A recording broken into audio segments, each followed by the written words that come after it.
নমস্কার বন্ধুরা, আমি তুহিন। তুহিন রিভিউলজি চ্যানেলে আপনাদের প্রত্যেককে স্বাগত জানাই। এখন কথা বলবো অ্যাভেঞ্জার্সের আপকামিং পার্ট, যেটা মার্ভেলের সিনেমা অ্যাভেঞ্জার্স ডুমসডে নামে। তা সেটার কিন্তু একটা হিউজ স্টারকাস্ট থাকতে চলেছে। সেটা গতকালই মেকার্সদের পক্ষ থেকে একটা অ্যানাউন্সমেন্ট কাইন্ড অফ টিজার বলতে পারেন। সেটার প্রত্যেকজনের নাম আমরা দেখতে পাচ্ছি।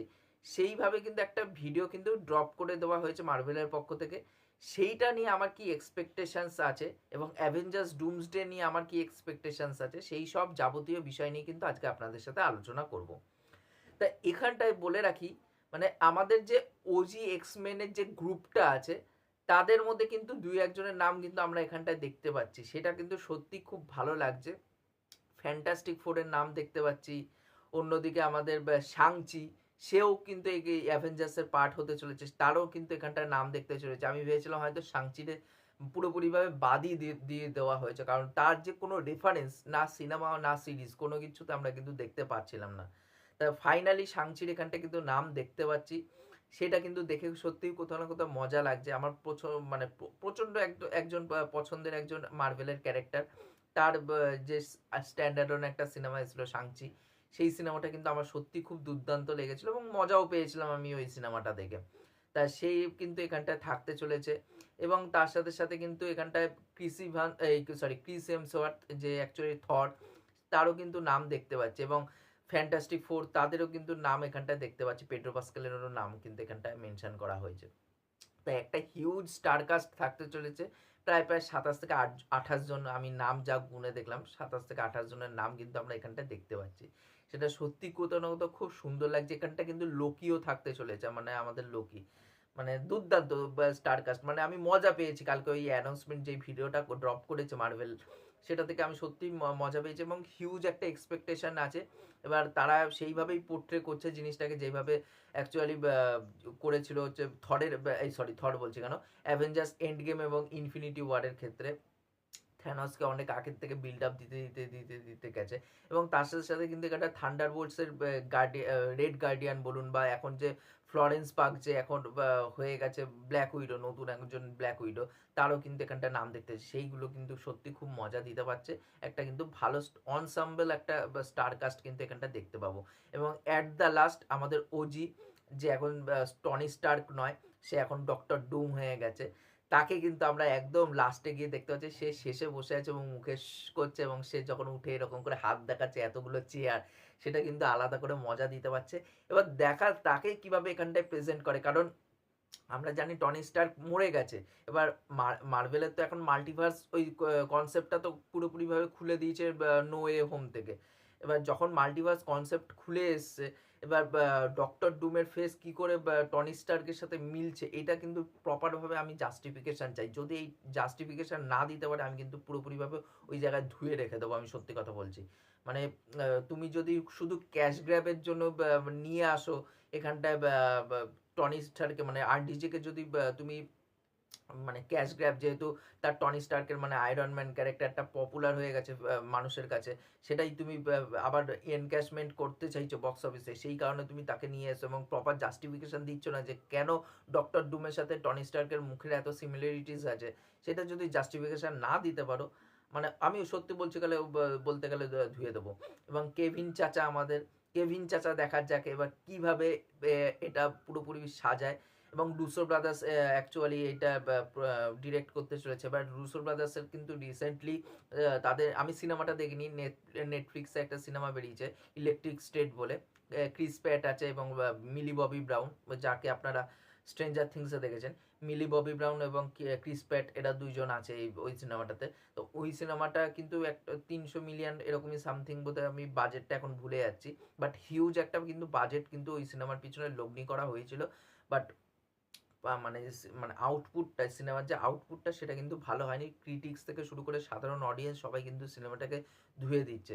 এবার তারা যেহেতু এর আগে কি বলে, আরে ক্যাপ্টেন আমেরিকার একটা পার্ট, তারা উইন্টার সোলজার, যেটা captain America and the winter soldier যেটা ছিল, সেটা কিন্তু তারা পরিচালনা করেছে। এবং এন্ড গেম, ইনফিনিটি ওয়ার, তারা যেহেতু পরিচালনা করেছে, এবার তাদেরকে পরিচালনার দায়িত্ব দিয়েছে। আবার কেভিন চাচা কিন্তু মানে পুরোপুরিভাবে জিনিসটা কিন্তু নিংড়ে কিন্তু বার করতে জানে। সে কিন্তু একজন মানে কি বলবো, খুব কর্পোরেট একজন ব্যক্তি, কিন্তু সে কিন্তু নিজের যেখানে টাকা লাগাচ্ছে, যার পিছনে টাকা লাগাচ্ছে, তার কাছ থেকে কিন্তু সেই জিনিসটা কড়ায় গন্ডায় কিন্তু সে উসুল করতে জানে। এবার কেভিন চাচা কিন্তু, আমি শুনছি যে কেভিন চাচা কিন্তু এদের দুইজনের উপর পুরোপুরিভাবে একটা কড়া নজর রেখেছে। এবার দেখার তারা এই সিনেমাটা নিয়ে কিরকম বানায়। যদি খারাপ একবার বানায়, মার্ভেল ফ্যান তো ধোবেই, প্লাস সাধারণ মানুষও ধুয়ে দেবে, এবং কেভিন চাচা একেবারে ছিঁড়ে খেয়ে ফেলে দেবে কিন্তু এদের দুইজনকে। দেখার এদেরকে কেমন লাগে। এবং তার সাথে সাথে আমি যতটা শুনেছি 100 মিলিয়ন এখানটা চার্জ করেছে, বা RDJ নিজে, রবার্ট ডাউনি জুনিয়র কিন্তু নিজে এখানটা 100 মিলিয়ন চার্জ করেছে এই ডক্টর ডুম ক্যারেক্টার প্লে করার জন্য। কারণ তার একটা ফেস ভ্যালু তৈরি হয়ে গেছে এই আইপিটার সাথে জুড়ে, আয়রন ম্যানের আইপিটার সাথে জুড়ে।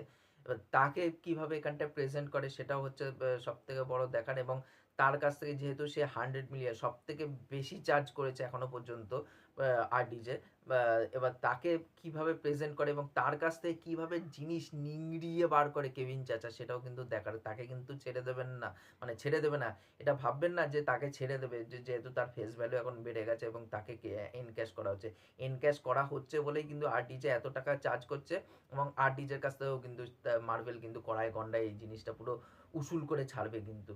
তাই এই পুরো গোটা বিষয়টা কিন্তু আমরা ওজি যারা এক্সম্যানের যা টিম ছিল, সেটাও কিন্তু আমরা এখানটায় দেখতে পাবো, সাংচিতে দেখতে পাবো। সাংচি সিনেমাটা আমার পার্সোনালি ভালো লাগে। এবং আমি একটা কথা বলতে চাই যে হয়তো সাংচির ক্যারেক্টারটা অনেকে দেখি একটু ক্রিটিসাইজ করে, বাট আমি যেহেতু কমিক্স কোনোদিন পড়িনি, মার্ভেল হোক ডিসি হোক, কমিক্স পড়িনি, আমি সিনেম্যাটিক যেই ইউনিভার্সগুলো আছে মার্ভেলের হোক বা ডিসির হোক, সেই সিনেম্যাটিক ইউনিভার্সটাকে আমি ক্রমাগত ফলো করে গেছি। এবার সেই জায়গা থেকে দাঁড়িয়ে বা আমি মানে আমার সিনেম্যাটিক ক্যারেক্টার অনুযায়ী কিন্তু আমার সাংচিটা কিন্তু খুব ভাল লেগেছিল। এবার অনেকে দেখি ক্রিটিসাইজ করে। এবার যারা কমিক্স পড়েছেন এবং সিনেমাটাও দেখেছেন সাংচি সিনেমাটা, তারা অবশ্যই নিচে কমেন্ট করে জানাতে পারেন যে এদের দুইজন মানে কমিক্সের সাথে সিনেমার কতটা ডিফারেন্স আছে এই ক্যারেক্টারটার সাথে। সেটা কিন্তু অবশ্যই নিচে কমেন্ট করে জানাবেন। কারণ আমি এটা কখনোই দাবি করি না যে আমি কমিক্স কিন্তু পড়ি, আমি কিন্তু কমিক্স পড়ি না, আমি সিনেম্যাটিক ইউনিভার্সটাকে জাস্ট ফলো করি। এবং এখানটা কিন্তু প্রপার একটা স্টার কাস্ট থাকতে চলেছে। কিন্তু দুঃখের বিষয়, আমি এখানটা অনেকজনকে মিসিং বলে দেখলাম। টম হল্যান্ড, কিছুদিন আগে একটা আর্টিকেল পড়ছিলাম হলিউডের, সেই আর্টিকেলে কিন্তু টম হল্যান্ডের নাম কিন্তু উজ্জ্বল করা ছিল তার ওডিসি সিনেমা এবং এই অ্যাভেঞ্জার্সের ডুমসডে হোক বা এই সিক্রেট ওয়ার্স, এই দুটো পার্টে তার ভূমিকা থাকতে চলেছে। এটা কিন্তু আমি পড়েছিলাম একটা আর্টিকেলের মধ্যে। এবার এখানটা কিন্তু তার নাম কোথাও মেনশন দেখলাম না। আমাদের যে অ্যাকচুয়ালিতে যে স্কারলেট হুইচ যে ক্যারেক্টারটা প্লে করে এই এলিজাবেথ, তারও কিন্তু এখানটায় নাম কিন্তু দেখলাম না। এখানটা কিন্তু অনেকের নাম কিন্তু মিসিং দেখা গেল কিন্তু। এবার দেখার তাদেরকে কিভাবে এখানটা প্রেজেন্ট করে। এবং লোকিকে কিন্তু এখানটা দেখতে পাচ্ছি, লোকিরও নাম আছে। এবার লোকি সে এখন মানে টাইমের রাজা হয়ে গেছে, বা সে এতগুলো জিনিস, যে এতগুলো টাইম লাইনকে নিজের মধ্যে ধরে রেখে দিয়েছে। ওইখান থেকে তাকে দেখতে চাই যে থরের সাথে যখন লোকি দেখা করবে আলটিমেটলি, এবং সে কতটা ট্রান্সফর্ম হয়ে গেছে লোকি, সেই জিনিসটা দুই ভাইয়ের কিন্তু ভারত মিলাপ যেটা বলে, ভারত মিলাপটা কিন্তু আমি দেখতে চাই। এটা কিন্তু দেখার মতন একটা বিষয় হবে কিন্তু।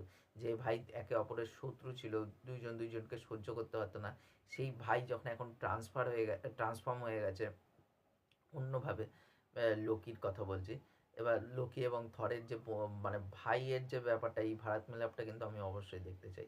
তা এখানটা কিন্তু অনেকটাই মিসিং আমি দেখলাম। তা এবার দেখার তাদেরকে কিভাবে এখানটায় জাস্টিফাইড করে।